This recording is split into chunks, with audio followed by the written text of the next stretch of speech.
What's good, y'all? What's good, Real Talk Squad? This is Miles, and you're listening to Real Talk with Miles Johnson, where you know I always keep it real. Let's get right into it, man. Let's get right into it. Philadelphia Eagles. We 2-0, baby. We 2-0. Before I start this episode, be sure to like, comment, subscribe, do all that jazz. Show some love because guess what? We've been consistent. And we going to keep being consistent. Now, before I get into, this is like a preview. It's like a preview of the Buccaneers and Eagles game Monday night. I'm going to have a more in-depth video coming out on Friday night that really talks about what the keys are for the Eagles to win this game. I'll give y'all a little,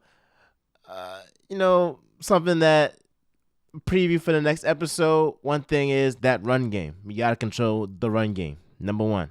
But before I get into depth of what I'm going to talk about this episode, Michael Rubin, you owe. You owe bad. How? How does this happen? I'm going to put this up on the screen. You're going to see it. How the heck? You're from Philly, bro. You're from Philly. You was the Sixers co-owner. How the heck do you mess up the Eagles' Kelly Green? It's crooked now? It's crooked now, bro? You really do owe, bro. You should really give, like, Philly fans, I don't know, like, all Philly fans just a discount on Fanatics. That's what I think. Because this is actually an abomination. It's a shame. It's a disgrace that you and your company jack up the Kelly Green from the Eagles. How do you do that? You can mess up the Cowboy stuff, mess up the Giants stuff, the Commanders. How can you mess up the Eagles stuff, bro? What's going on? So you owe bad. Hey, if you are an Eagles fan watching this, comment down below, Michael Rubin, you owe. Facts. Now, I do want to talk about the biggest problem with the Eagles is their secondary. And we've had several injuries that are big reasons why our secondary just isn't very good, right? We've allowed 7 touchdowns and 1 interception. That is league worst up to this point going into week 3. So that's got to change, bro. That's got to change. Yes, do I think that we have at the very least a top 3 defensive line in the game? I do believe that. But there's still going to be great quarterbacks that's not as good as Baker Mayfield. But when we get to week 9 and we play, the Cowboys, we play the Chiefs, we play the Bills, like we play these, 49ers, we play these, these pretty good teams, our secondary is going to have to be nice. It's going to have to be nice. So a big blow for us was Avonte Maddox. I mean, I feel like since the guy has been drafted in 2018, every single year, it's like the guy can't catch a break, bro. He can never stay healthy. Like it'd be so annoying, bro. I'm like, bro, what do you be like? All right, it's not your fault. I'm like, you made a freaking plastic, bro. I'm like, my goodness. So that's the one thing. Avonte Maddox, he can never stay healthy. So now he has a torn pectoral muscle, and he probably is going to be out for the entire season. Maybe if we make a deep playoff run, he could come back, but you know how hard it would be for somebody you're out for the majority of the season to come back and get in the game shape and all that. I don't know. That'd be hard. So he's pretty much out for the season. Reed Blankenship, he had a rib injury. He was out against the Vikings. James Bradbury, normally a nickel. They've been using him in the slot now. They were using him in the slot a little bit during training camp. They were using him in the slot, James Bradbury, because they wanted to see, basically they wanted him to match up against those big tight ends that catch the rock, like Darren Waller, like Travis Kelce, right? And now it's looking like James Bradbury is probably going to be pushed to the slot full time unless we trust some of these undrafted guys, on our practice squad. The guy Job, it was another dude, but they was getting torched, bro. Like literally, Kirk Cousins was torching these guys like so bad without he was torching them bad. Like Kirk Cousins literally outplayed Jalen Hurts. So I don't know. I'm a little bit. I hope that Reed is back. I hope that Reed Blankenship is back against the Bucks. But the thing is, I'm not really worried. Like our secondary, it can be trash against the Bucks. Like again, the telltale for us is really the telltale for us. It isn't the whole secondary against these bottom feeder teams. It's really the running game. If the running game is on, we straight. We're gonna win the game. Like that's not nothing. So do I expect Baker Mayfield to stay in the pocket and pick us apart when he has Jalen Carter, Jordan Davis, Brandon Graham, Josh Sweat running at him all crazy? I don't know about that.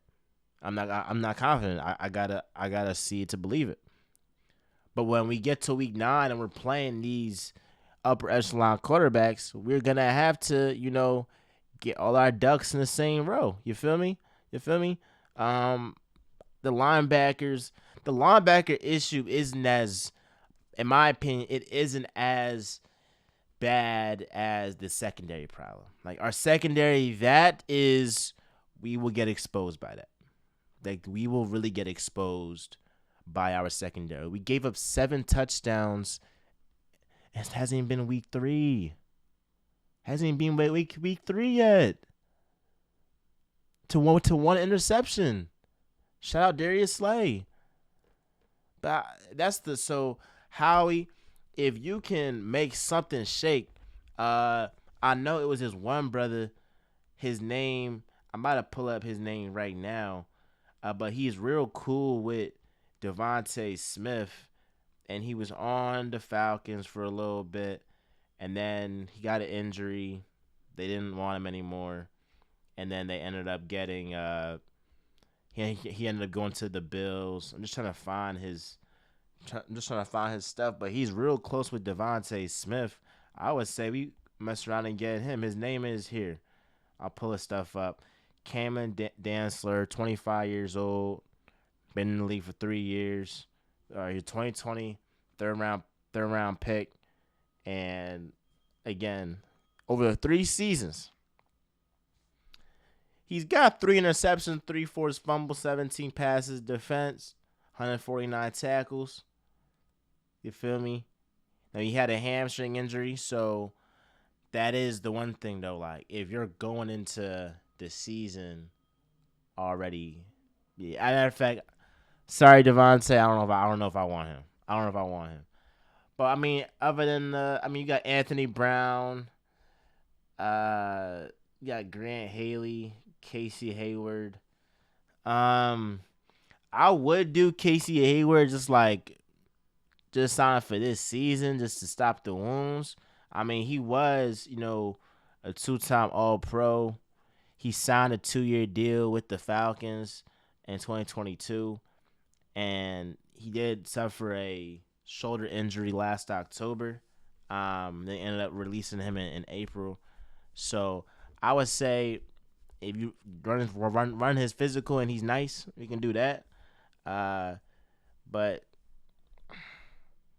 options aren't very good. They're not very good. So I think the biggest thing of what's really going to be, bro, is not going to be getting an undrafted free agent.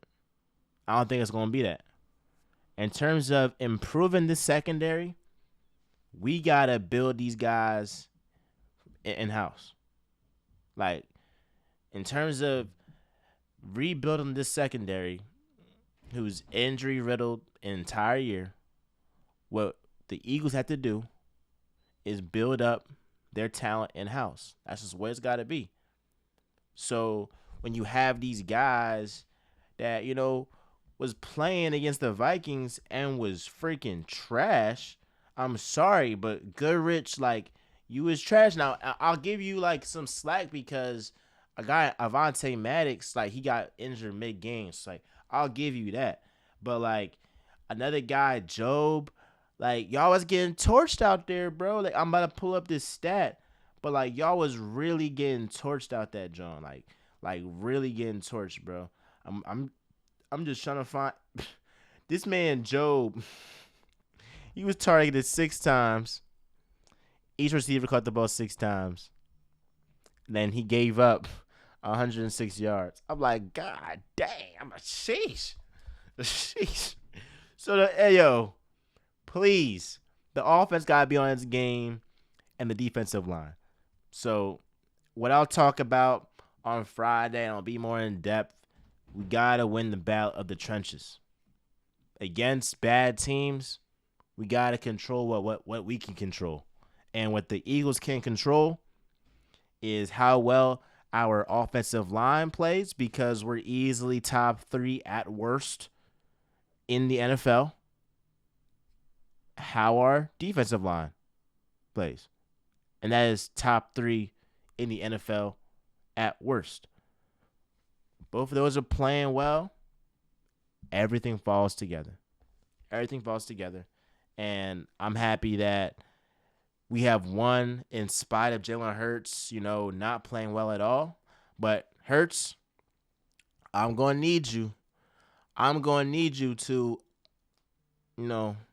start snapping, bro. We ain't signed you 5-year contract extension, for you to be out here just handing the ball to DeAndre Swift. Now, I'll take that for a couple of games. You feel me?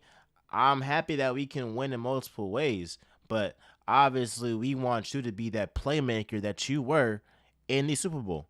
So it's going to happen. I'm not really worried. I know that you're going to bounce back, but come on, let's get back to it.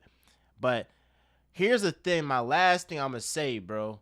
I am tired of these Eagles fans, and I'm an Eagles fan, bro.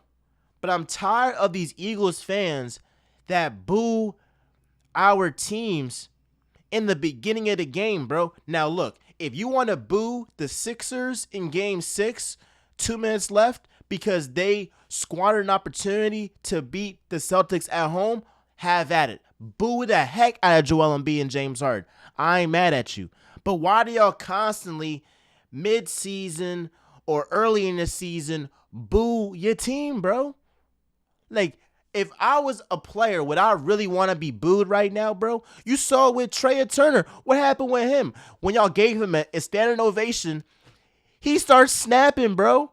So what sense does it make for y'all to literally boo Jalen Hurts and the offense, bro? They're in prime time against the Vikings. We look nutty. Bro. It'd be a lot of y'all from South Philly, bro. It'd be a lot of y'all from South Philly that make us look bad, bro. Y'all gotta chill, bro. And a lot of y'all from Jersey, too, from South Jersey. Like, go for the Jets. Go for the Jets, bro. So, I don't know. Just that booing stuff, it really bothered me sometimes, because sometimes it's warranted. Ben Simmons, Carson Wentz, like, some of those guys, they deserved it, bro. Like, they deserved it. Like, if you want to just boo Chip Kelly because Chip Kelly was being Chip Kelly, have at it, bro. But, like, you can't boo Jalen Hurts, bro. You can't boo Jalen Hurts. And it's not saying the guy is soft, but stop booing your star player, bro, that just performed at the highest level. Like, Trey Turner, I'm going to say it again. Y'all literally signed him in the offseason. He isn't doing well in the beginning. Instead of encouraging the guy and be like, come on, you got it, cheering him on, y'all booing him. And then what magically happens? You give him a standing ovation, and then, oh, he plays better. Yeah, because if you support somebody, you know what? They might be inclined to be like, you know what? My city got my back.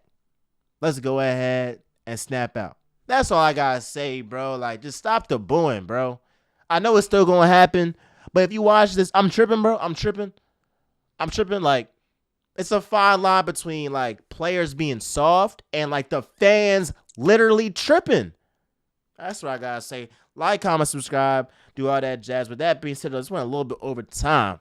But with that being said, y'all, we're talking Miles Johnson, where you know I always keep it real. I'm out, y'all.